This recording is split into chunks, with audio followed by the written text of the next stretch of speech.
Sir ಈಗ ನಾವು ಸ್ವಲ್ಪ ಕಡಿಮೆ ಖರ್ಚಲ್ಲಿ ಶೆಡ್ನ ರೆಡಿ ಮಾಡ್ತೀವಿ ಅಂತಂದರೆ ಹೆಂಗೆ ಪ್ಲ್ಯಾನ್ ಮಾಡ್ಕೋಬೇಕು ಆ್ಯಂಡ್ ಇದು ಎಷ್ಟು ಉದ್ದ ಇದೆ ಎಷ್ಟು ಅಗಲ ಇದೆ? ನನ್ನ ಫಾರಮ್ ಬಂದು 220 ಅಡಿ ಉದ್ದ ಇದೆ, 36 ಅಡಿ ಅಗಲ ಇದೆ. ಇದು ಬಂದು ನಿಮಗೆ ಸ್ಲಾಟೆಡ್ ಹೌಸ್ ಅಂತಂದರೆ ಅಟ್ಟ ಪದ್ಧತಿ, ಅಟ್ಟಣಿಕೆ ಪದ್ಧತಿ ಅಂತ ಏನು ಕರಿತೀವೋ ಅದರಲ್ಲಿ ಮಾಡಿದ್ದೀವಿ.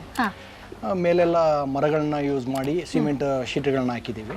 ಪಾರ್ಟೇಷನ್ ಬೈ ಪಾರ್ಟೇಷನ್ ಮಾಡ್ಕೊಂಡೋಗಿ ಹೋಗ್ತಾ ಇದ್ದೀವಿ. ಸೊ ಎಷ್ಟು ಕಂಪಾರ್ಟ್ಮೆಂಟ್ ಇದೆ ಸರ್ ಈಗ ಓವರ್ ಆಲ್? ಇದು ಟೋಟಲ್ ಇರೋದು 38 ಕಂಪಾರ್ಟ್ಮೆಂಟ್ ಇದೆ. ಕೆಲವೊಂದು ಕಡೆ ಅಬ್ಸರ್ವ್ ಮಾಡಿದ್ದೀನಿ, ಕೆಳಗಡೆ ಕೋಳಿ ಸಾಕಾಣಿಕೆ ಮಾಡ್ತಾರೆ.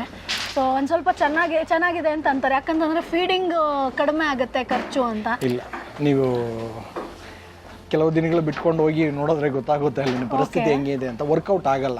ಮೇಲೆ ಮೇಕೆಗಳನ್ನು ಸಾಕಿ ಕೆಳಗಡೆ ಕೋಳಿ ಸಾಕಿದ್ರೆ ವರ್ಕೌಟ್ ಆಗಲ್ಲ. ಅಟ್ಟಣಿಕೆ ಪದ್ಧತಿ ಮಾಡಿದಾಗ ನಿಮ್ಗೆ ಯಾವಾಗ ಅನಿಮಲ್ ಹೈಟ್ ಆಗಿರ್ತವೆ ಒಂದು. ಎರಡನೇದಾಗಿ ಮರ ಅಥವಾ ನೀವು ಸ್ಲಾಟೆಡ್ ಅಂದ್ರೆ ಪ್ಲಾಸ್ಟಿಕ್ ಅನ್ನ ಬಳಸ್ತೀರಾ, ಒಂದು ಖರ್ಚು ದುಬಾರಿ ಆಗುತ್ತೆ.